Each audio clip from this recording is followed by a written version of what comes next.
Emu has entered the chat and they are not very happy. They sent the Holy Knights on what was supposed to be a very simple mission, bring the Island of Giants under their control by any means necessary, and then come back immediately. No pit stops, no detours, no fun of any kind. Just do your jobs as quickly and efficiently as possible. But yeah, that is not what they did. No, instead they chose to play around with their food for their own entertainment with this little mini game they cooked up to break the will of the Giants. But because of that, things have started to go sideways on both Elbaf and Mary Joa. So Lord Emu has decided to step in themselves to show the Holy Knights how it's done. This was definitely the best chapter to come back to after a break week, because from beginning to end, this was non-stop excitement. Even starting with the cover page where we get to see our more feminine members of the crew, as well as our two temporary ones, all dressed up in maid gear. And honestly, this cover page had some of the fans feeling a lot like Sanji here, just at the sight of the girls. Probably didn't even notice the rest of the gang there with them. Though, me personally, my eyes went immediately to the sheep wearing sunglasses in the background, because at first glance, for some strange reason, my mind tricked me into thinking that was Capricorn from Fairy Tail. I was like, whoa, that's weird. Oda's giving Fairy Tail a shout out, and that's the character he chose? But no, it was just a random sheep, though it would have been nice to see Oda give Hiro Mashima some recognition, seeing as his previous manga, Eden Zero, took a lot of inspiration from One Piece. There's also an orange and white striped cat sitting next to Luffy, which is having the same reaction as Usopp to the bill he was given, which, given the fact that this cafe has both Nami and Loaf working in it, I would not be surprised at all if they were gouging the prices. Especially with Luffy and Zoro there as guests, the amount of food and booze that they consume, the girls would make a killing just off the two of them alone. Now, what has a lot of people concerned is that we can see Bonnie holding a tray that looks strangely like a tombstone that says RIP on it at the top. And the fact that her arm is covering the bottom word has led many to believe that this is Oda hinting at Kuma's upcoming death during this arc. Which, that I say, probably not what he's going for. Now, I could be completely wrong on this, but given how fun and upbeat this cover page is, I kinda doubt Oda would want to ruin it by using it to foreshadow such a tragic event. Especially not with Bonnie, the daughter of said death target, looking so happy while holding the foreshadowing evidence. Plus, the only way Kuma's dying during this arc is if he senses that Bonnie is in danger, and he uses the last bit of his strength to try and protect her, which the odds of that happening are pretty slim. Honestly, without divorce from most of the conflict Bonnie, Frankie, and Lilith have been, I wouldn't be surprised if we don't see much from them for the rest of this arc, aside from them fighting the nightmares alongside the other giants. Though I will say that with the ending of this chapter and the amount of unknown chaos that will definitely bring to this arc, there is still a small chance that something could pop off that leads to Kuma's death, but I'm really only giving it like 5%. Anyway, let's jump right into the chapter where immediately we answer one of the biggest questions I had after 1148, with us opening up right where that one ended, with Scopper slashing right through Summers, and we get confirmation that it was in fact his right hand that was cut off.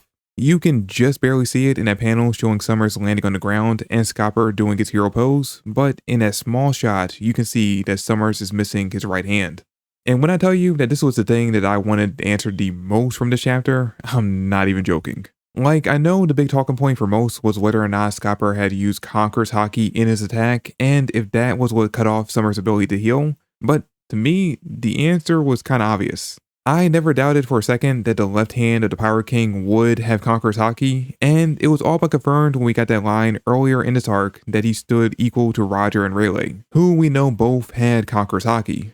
That kind of build up and hype could only mean that Oda was going to back it up with an amazing showing, and up against these kind of opponents that can heal almost any wound, Conqueror's is what's needed. Especially given his age, because even Scopper admits after he didn't completely slice the Holy Knight in half, that he's gotten weaker in his old age, so he needs Conqueror's Haki to give him that added boost. It's just too bad that the fight ended so quickly, because I think we all would have liked to see Summers get his ass handed to him a bit more, though, to his credit, he did at least put up a decent attempt at fighting back. He even showed off some slightly interesting attacks with his Devil Fruit. My favorite was that combo he did sending thorn spikes at Scopper from above, while also covering the ground with them, limiting Scopper's ability to move, and he was coating all his attacks with Haki to give them that added bite. Didn't work though, as Scopper just hacked his way through the thorns with his axe pretty easily, and then proceeded to rush towards Summers like Luffy does whenever he sees meat. And again, to his credit, Summers held his ground despite how scared he seemed to be when Scopper showed up in the last chapter, but that bravery didn't stop the Mountain Eater from showing him how he earned his name and slicing through the Holy Knight like he's butter. And look, normally I would feel a little bad for the bad guy in this situation, especially when their big fight ends up being so one-sided against them.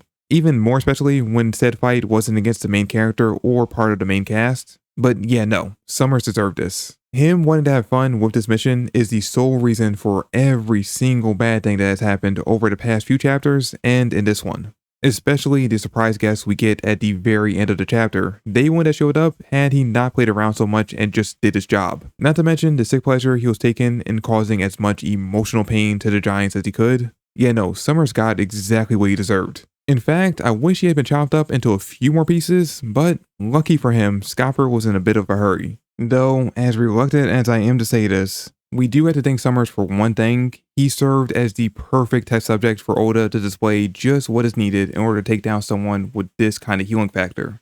And as we all expected, it's looking like the answer to that is coding your attacks with Conqueror's Haki. Which I don't know why, and I find this to be an even dumber thing to argue about than almost anything else the One Piece community has very heatedly discussed online, well, besides their takes on Marco. But this has led to a huge debate to break out about whether or not Scopper is equal to Rayleigh in strength. Which to that I say, if you just read the manga, the answer is pretty obvious. Anyway, speaking of Scopper, he did something pretty interesting during this fight with Summers. Because if you look at his axe in the beginning of the chapter, it looks like a standard one-handed axe like the ones we've seen him use in flashbacks. You can even see the end of it just before his sleeve on the first page, but after he does a quick spin with it, it suddenly shifts into a giant-sized two-handed axe. And it's not my eyes playing tricks on me, his axe for the rest of the chapter is noticeably bigger than it was on page 1. And I wonder if this is another ability that Conqueror's Haki users have, that they can change the size of their weapons at will. Because that would explain how Enma went from being sized appropriately for Oden, and then somehow shrink down to a size that Zoro could actually use. If that's what happened here, and it wasn't simply an art mistake, then this actually might be one of the most interesting subtle hints to an ability Oda has given us throughout the entirety of the series. And it means that there's even more uses for Conqueror's Haki than we ever imagined. Anyway, now that Scopper has taken out Summers, he immediately heads off to rescue the kids from Gunko, with Chopper skipping right past his tied up crewmates and following right behind him in hopes of learning just how he was able to take down someone that is supposed to be immortal. And this right here is the only out I will give any of you who says that Sanji will not have Conqueror's Haki by the end of the series. If Chopper can learn something from Scopper that lets him create a drug or I don't know, some kind of coating that Sanji can cover his legs in that will cancel out the healing ability, then I'll give in that maybe Sanji won't get it at the end. Otherwise, let the cook when his time comes. Also, before we move on to the Gunko part of this chapter, I gotta say, I'm glad that Summers is still alive and that the rest of the crew is still near him, because if he manages to get back up, then it gives them a chance to actually do something. Especially Usopp, this was supposed to be his arc, so I really need him to step up and have at least one cool moment before it's over. Speaking of cool, we get an outright cold moment from Killing Cam, where we see him basking in the light of the Walrus School burning down. And seeing Anja's reaction to her part in this really hurt, because despite the fact that she was acting on direct orders from Elder Jarol, and it was so that they can protect the kids, burning down the school still meant taking away something they held dear away from the kids. Plus, it was like spitting on the grave of their late king, who pushed for the kids to be able to get an education so that they can move their culture past one that's built just around being warriors. And her reaction gets even worse once Killing Cam sets fire to the library. When this is all over and they finally beat back these invaders, they can rebuild the school no problem. But the library, that had all of their history stored inside. There's no getting that back once it's gone. And that's why that's the one that really hurt the Giants and showed just how detached the Holy Knights are from normal emotions. Because we see the sad reaction from all the Giants to this, their faces full of tears and rage for what the Holy Knights forced them to do. And all the while, Killing Cam is just sitting there laughing at the flames and how they spread.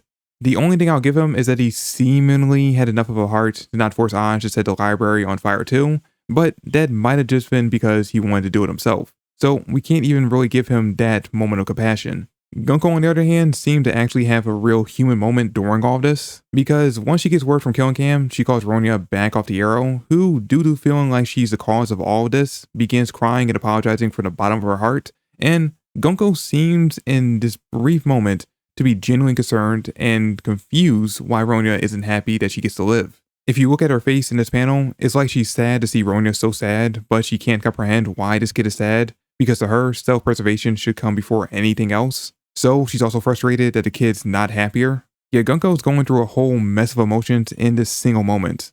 Lucky for her though, a nice little distraction showed up in the form of one very angry parent here to save his son and the other kid from the Holy Knight. And you could really feel the intensity in this moment. Because once the kids realize who it is that's come to save them, Scopper immediately got put on a time limit. He had to reach Gunko before Colin could call out to him, otherwise Gunko would instantly realize just how valuable of a hostage she had.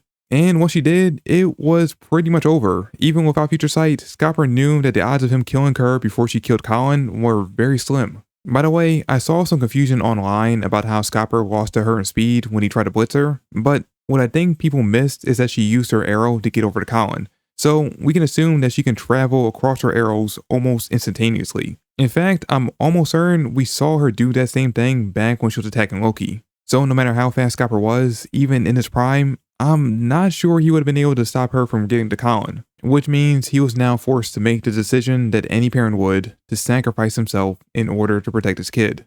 This was such a tragic moment because you can tell in that I'm sorry just how much Scopper loves his adopted home and wanted to help protect it, which is something he feels someone as powerful as he is should have been able to do. But the love for his family won out over his sense of duty, and because of that, he feels like he failed them. Something which Gunko obviously couldn't understand. She can't process the idea of loving something or others enough that you'd be willing to sacrifice yourself.